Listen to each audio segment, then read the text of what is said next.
എല്ലാവർക്കും നമസ്കാരം. ഞാൻ വന്ദന. കൊട്ടുകര സ്കൂളിലെ നമ്മുടെ മലയാളവേദി ഒരുക്കുന്ന വായനാപക്ഷത്തിൽ നിന്ന് ഇന്ന് ചാന്ദ്രദിനത്തിൽ നമുക്കൊപ്പം ഇടപെടുന്നത് പ്രശസ്ത നാടകകൃത്തും സംവിധായകനുമായ രവീന്ദ്രൻ മുജുകുന്നാണ്. കുട്ടികളെ ശാസ്ത്രലോകത്തേക്ക് പഠിച്ചുയരാൻ നിരന്തരം പ്രേരിപ്പിക്കുകയും അത്തരം ശില്പശാലകളിൽ ഇടപെടുകയും ചെയ്യുന്ന അദ്ദേഹത്തിൻ്റെ സാന്നിധ്യം നമുക്കൊരു ധന്യമുഹൂർത്തമാണ്.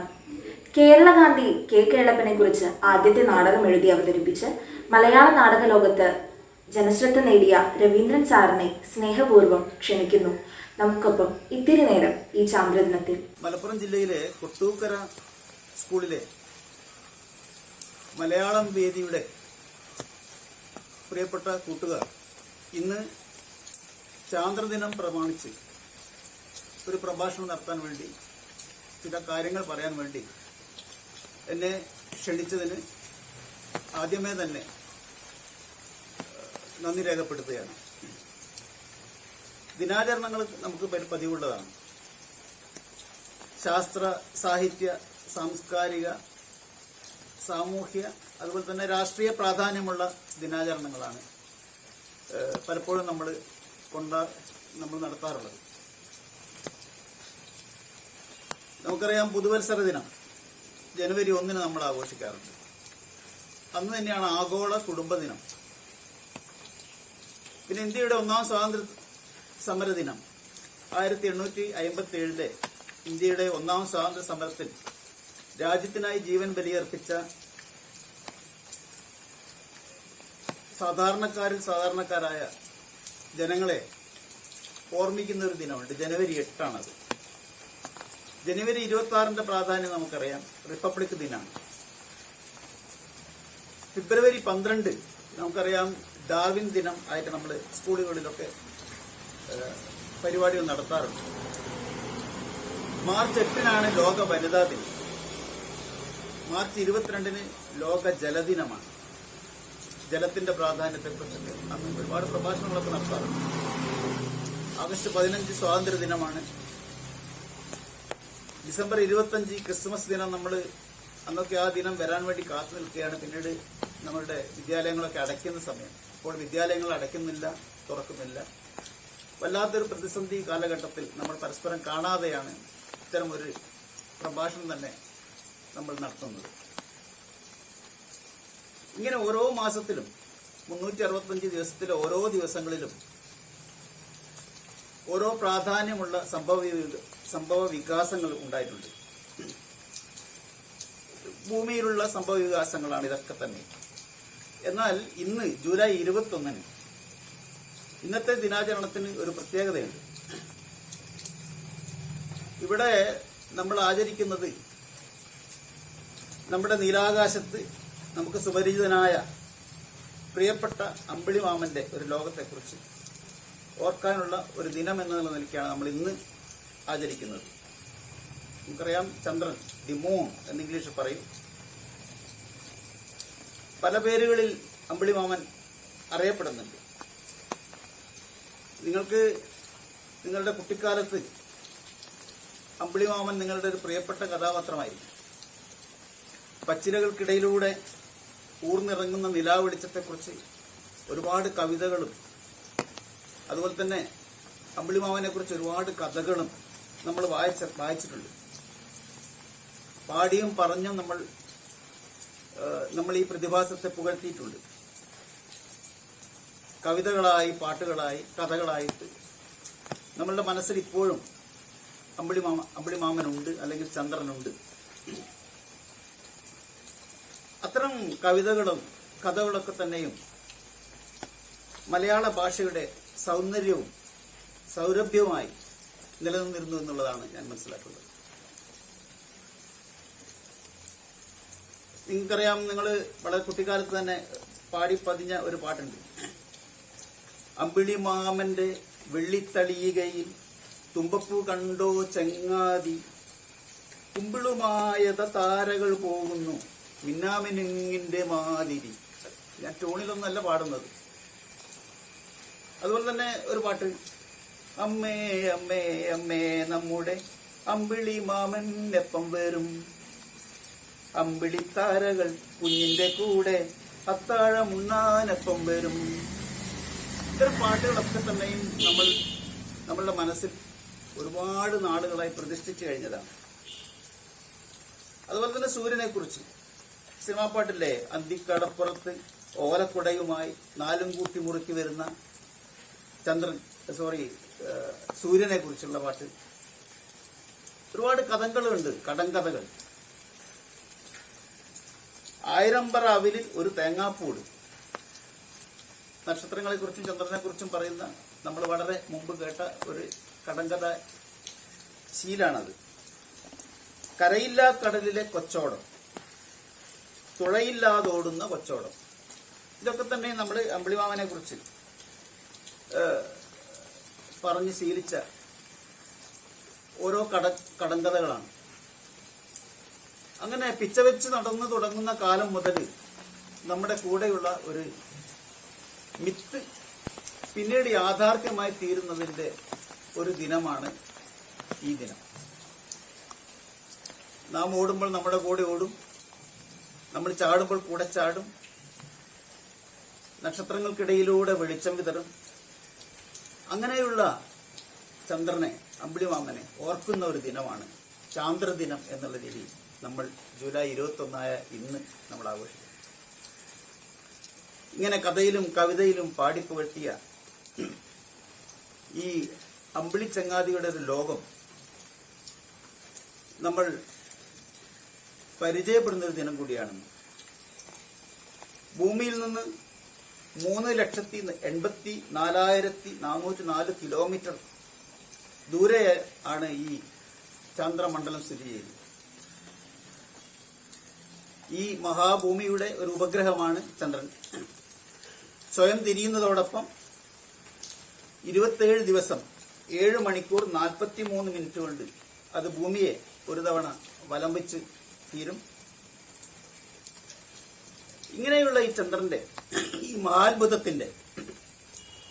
ഈ മഹാത്ഭുതത്തെ തൊട്ടറിഞ്ഞൊരു ദിനമാണ് ചാന്ദ്രദിനമായി ശാസ്ത്രലോകം കൊണ്ടാടുന്നത്. 1969 ജൂലൈ 21, അതായത് ഇന്നത്തേക്ക് 52 വർഷമായി ചന്ദ്രനിൽ മനുഷ്യന്റെ പാദസ്പർശം ഏറ്റിട്ടുണ്ട്.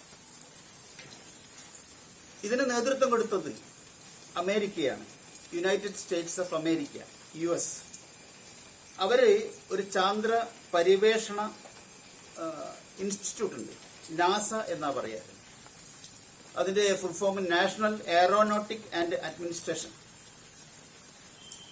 ആ ഇൻസ്റ്റിറ്റ്യൂഷൻ ചന്ദ്രനിൽ പരിവേഷണം നടത്താൻ വേണ്ടി ഒരു പദ്ധതി ആസൂത്രണം ചെയ്തു. അപ്പോളോ എന്നാണ് ആ പദ്ധതിക്ക് അവർ പേര് നൽകിയത്.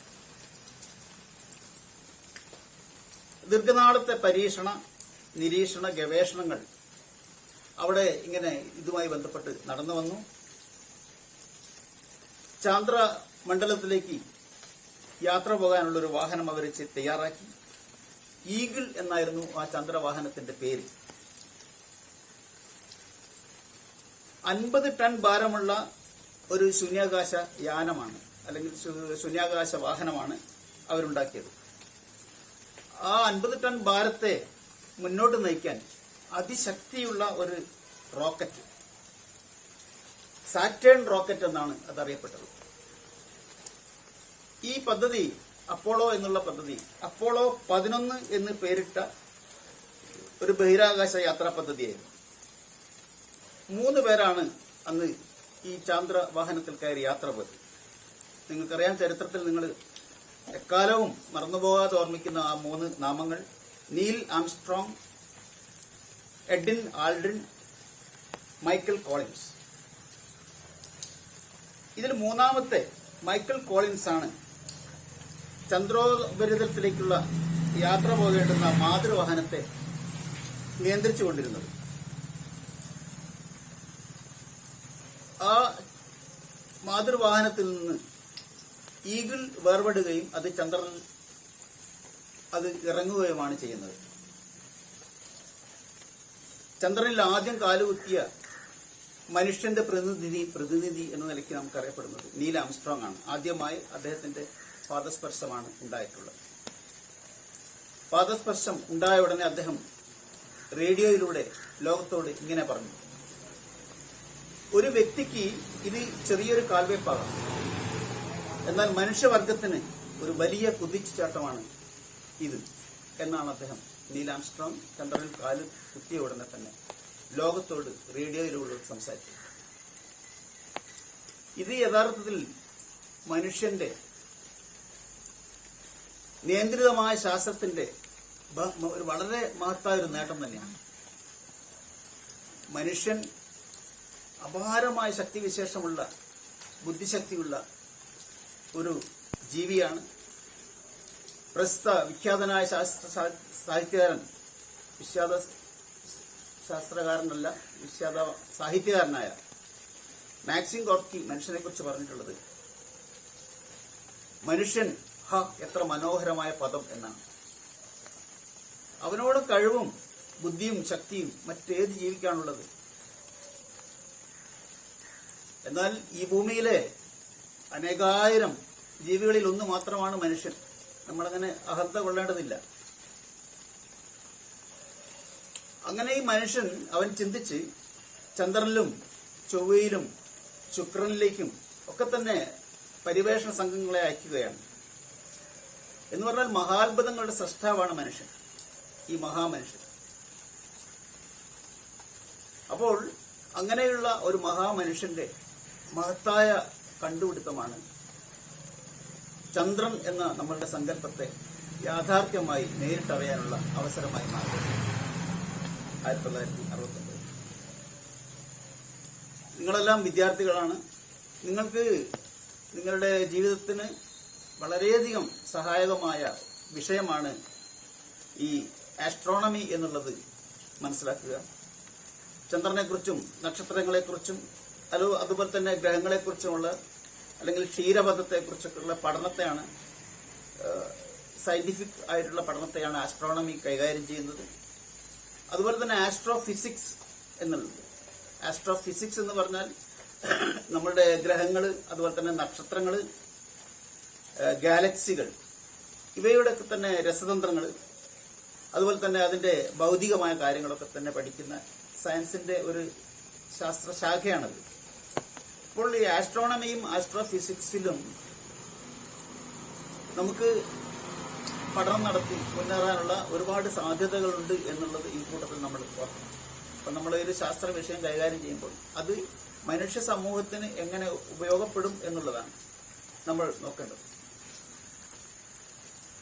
ഈ 19-ാം നൂറ്റാണ്ടിന്റെ അവസാന കാലത്താണ് ഈ ബഹിരാകാശ ശാസ്ത്ര പഠനത്തിൽ വളരെ മുന്നേറ്റങ്ങൾ ഉണ്ടായിട്ടുള്ളത് എന്ന് നമുക്ക് മനസ്സിലാക്കാം. നമ്മളെ സൂര്യനെ പോലെ സ്വയം പ്രകാശിക്കുന്ന ഒരുപാട് നക്ഷത്ര സമൂഹമുണ്ട്. പക്ഷെ നമ്മൾ നക്ഷത്രങ്ങളെയൊക്കെ കാണുന്നത് വളരെ ചെറുതായി മിന്നിക്കൊണ്ടിരിക്കുന്ന രീതിയിലാണ്. അത് നമ്മളുടെ ദൃഷ്ടിപഥത്തിൽ നിന്നും എത്രയോ എത്രയോ അകലെ സ്ഥിതി ചെയ്യുന്നതുകൊണ്ടാണ് അത് അത്രയും ചെറുതായി മിന്നിത്തിളങ്ങുന്നതായി നമുക്ക് കാണുന്നത്.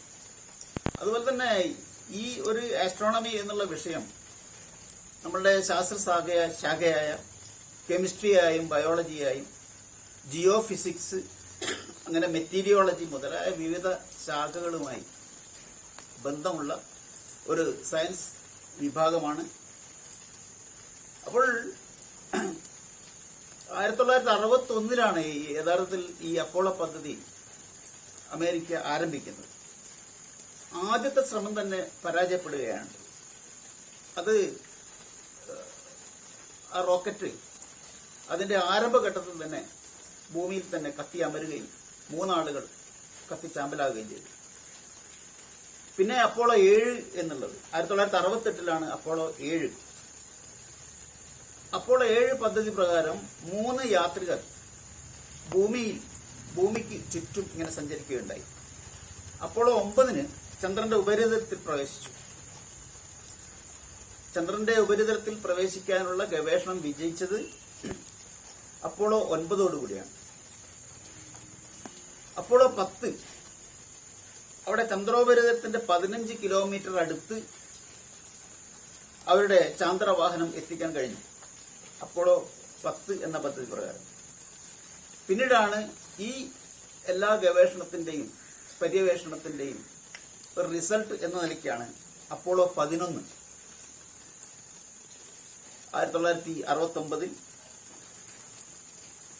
ആംസ്ട്രോങ്, ആൽഡ്രിൻ, കോളിൻസ് എന്നീ 3 യാത്രികരെ പറഞ്ഞയക്കുന്ന കാര്യത്തിൽ അവർ ചന്ദ്രനിൽ 2 പേർ ചന്ദ്രനിൽ ഇറങ്ങുന്നതിൽ വിജയിച്ചിട്ടുള്ളത്. അപ്പോളോ 13 ഉണ്ടായിരുന്നു. അത് ഒരു വൻ ദുരന്തമായി മാറി. അത് ചന്ദ്രന്റെ പരിസരത്ത് വെച്ച് അതിന്റെ ഓക്സിജൻ ടാങ്ക് പൊട്ടിത്തകർന്നെങ്കിലും അത് ഭൂമിയിൽ സുരക്ഷിതമായി തിരിച്ചിറങ്ങി എന്നാണ് നമ്മൾ അതിനെപ്പറ്റി മനസ്സിലാക്കുന്നത്.